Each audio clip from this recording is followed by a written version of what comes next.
Hey guys, what's up? It's Rob from the Hot and Heavy Show. I'm joined by Youngy from King Parrot. How are you going? I'm good, man. I'm good. Yeah, just looking forward to our set in a couple of hours. Yeah. We're at Thrashville and Dashville, by the way. Can't wait to see these guys set. It's going to be absolutely mental. So, you've toured with some huge names, notably Pantera. Yep.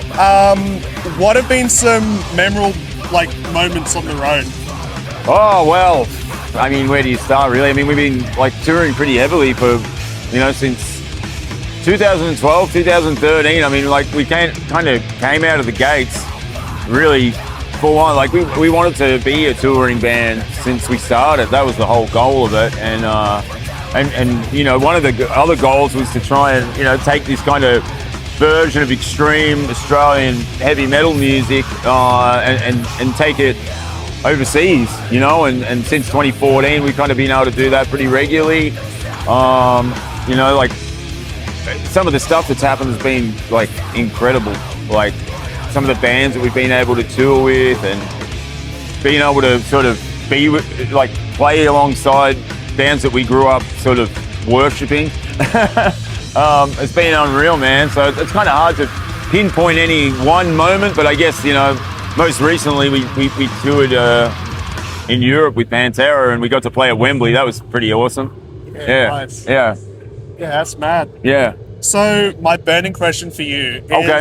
So I've found your voice to be really distinct in your music. I absolutely love it because I love hearing voices that are different to your typical streams. Sure. So how did you discover your voice and when did you realize that you could actually do that? Well, that was sort of early on, really early on in the piece was when we first started doing the band, I was still when we very, very first started, I was still drinking and taking a lot of drugs and smoking cigarettes and stuff like that. And I would find that we'd go to rehearsal and I'd be drinking and carrying on and all that. And I'd lose my voice every rehearsal, because I was just not, match fit. Then maybe 6 to 12 months after we kind of got started, I got clean and sober. And about 3 months after that, I stopped smoking cigarettes. And that's when I realized that my voice, I kind of felt comfortable to sing a little bit higher, and it just started happening when we were at rehearsal, and I was just and the other guys were like, that's cool, do that. And I was like, all right, sweet.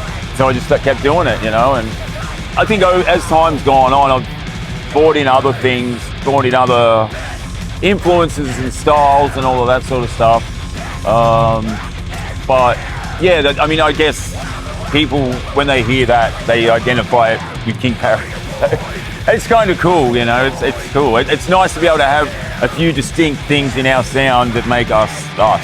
Yeah. We've had that since the start, and we're lucky to have that, Yeah, for sure, Yeah. So how has your sound evolved across your albums and what influences have driven these changes?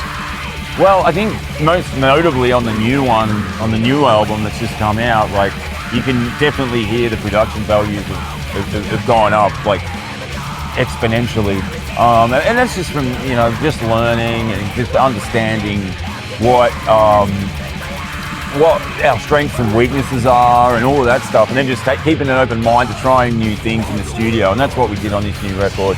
We just kept an open mind. We're okay, we have to do this, we have to do this, we have to do this and this way, because things that we weren't happy with on the previous records, were kind of that didn't work, let's do something different, Yeah. So that's what we did. Yeah, because I noticed a bit of a sound change in your new one compared to other recordings. Yeah, right. Yeah. Totally, man. Yeah, totally. It's definitely a bigger record, much more produced sounding, but because of the way that we attack the music, it's still pretty visceral. Yeah, mad. Yeah. So your live shows are known for their energy. Right. So how do you maintain such high intensity performances? Well, I don't drink and take drugs, so that helps. I don't think I'd be able to do it if I did that. I don't think I'd be able to do any of it, Yeah. But I guess it's just that passion for doing it, we all love doing what we do. I mean, we've been doing it all this time, so we must love it. I mean, if you didn't love it, you wouldn't do it. Like, Yeah, exactly. it's certainly not this style of music. You know what I mean? Yeah, yeah. You know, we're not doing it because we're fucking millionaires or anything like that. We're playing this kind of music. We play this music because we love this music. We've grown up playing it. We love it, and we love being creative. You know, we get to do the music stuff. We get to do the videos. We get to do all this cool shit. We get to play cool shows like this, and you know, the show that we played last night in Sydney at the Pro Bar was incredible. You know, and that just keeps us going. So, yeah. Yeah, nice. Yeah, that really goes back to the saying, like, if you love what you do, never work a day in your life. Sort of Totally, thing. right? I mean, we just love doing what we do. And, you know, just some of the experiences that we've had as a result of playing in this band, it's just been, you know, unbelievable, man. It's been so cool.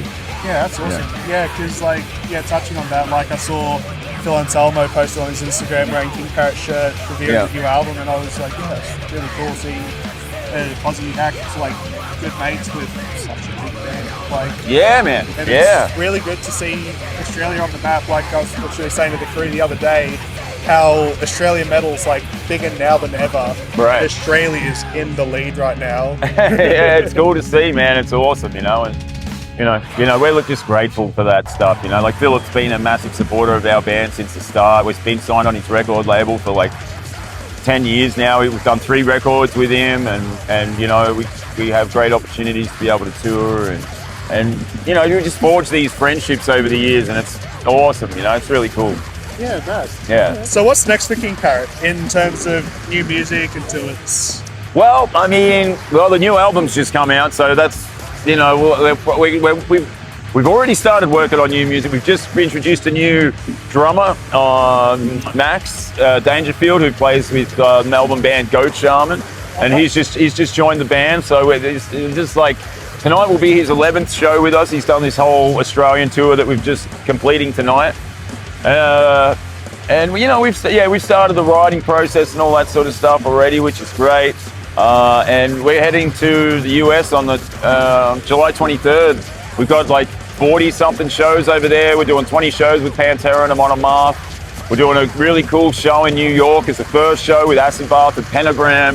We've got a bunch of shows with Weed Eater.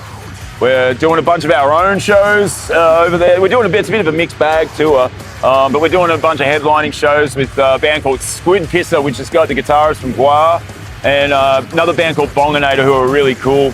And yeah, so we're going over there for like, you know, 6-7 weeks or something like that it is, and yeah, that'll keep us busy up until sort of mid-September, and then we want to take some time to start writing again. But we're going to do a whole bunch more Aussie shows over the summer months as well. Just go to some of the places that we haven't got to on this tour. So, you know, probably like Adelaide, Perth, some Queensland shows and stuff like that. So, yeah, we'll keep busy, and yeah, you know, just see what happens next. There's a few things. Oh, look at the fence is falling over. Hey, the party started. So for Thrashville tonight, what's the go-to snack or drink after the set? Well, that really all depends on what's fucking open. And I mean, there's some dude cooking some barbecue over there, so I might go and see what's happening there. Hopefully he's still going by the time we're finished. But otherwise, I'm sure it'll probably just be some shitty food on the side of the highway somewhere. Yeah, fair enough. Yeah. Well, that just about wraps up this interview. Thank you so much to Youngy. Thank you so much to Thrashville in Dashville for having us. Thank you so much for making this interview happen. Absolutely, man. Thank you. Appreciate you. Thank you. I've been following you guys for a while. And I was really happy about it. Appreciate your support, man. Thank you. Appreciate it. Thanks. Thank you so much. All right.